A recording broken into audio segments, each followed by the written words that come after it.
Well, great evening. I was just sitting here and all of a sudden crossed my mind was Janice Joplin.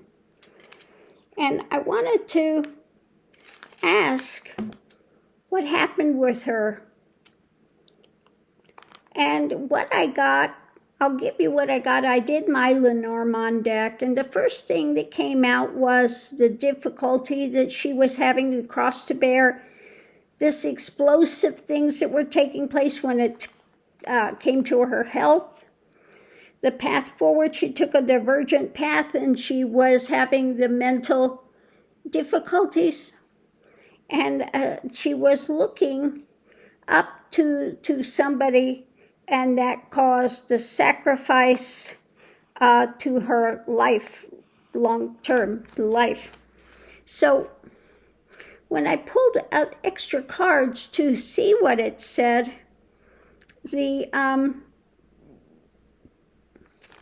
what I got was the foundation was the future, and there was some feelings of lies that affected her health. There was some lie about the future that affected her health. She had a history of depression, and she just wanted some peace. She wanted some relief. And so this was for her lifelong life. This is something she struggled with, these impediments, and just the clock ticking, these impediments were something that she lived with, these depressive states, etc. And so she just wanted to end the story that kept playing and that was explosive to her. So she took that divergent path that day, and that was the sacrifice, what took her out.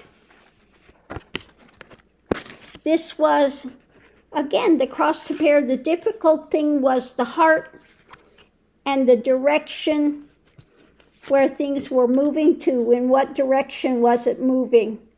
This was moving, but again, the heart was going what the direction was that it was going into when it came to the path forward. And apparently there was somebody that she was enamored of, dating perhaps. There was some sort of an argument, the promise when it came to marriage, etc. That just wasn't working out. And what I'm getting was she didn't want to commit suicide. She just wanted to get some relief from it, for a time. And unfortunately, it took her life. But it was something to do with her dating and her, she was dating, but she was feeling like something they were having, I don't know, an argument or some misunderstanding with things, and the storylines were just imploding in her, and she had that history of depression, so she just went down that road and wanted to get some relief from the storyline and the depression and the things that were fueling her. And unfortunately, that sacrificed her life. And I keep getting that it wasn't a suicide that she was doing. She just wanted to get some relief because this stuff was plaguing her mentally. So that's what I got when I was looking at Janice Joplin.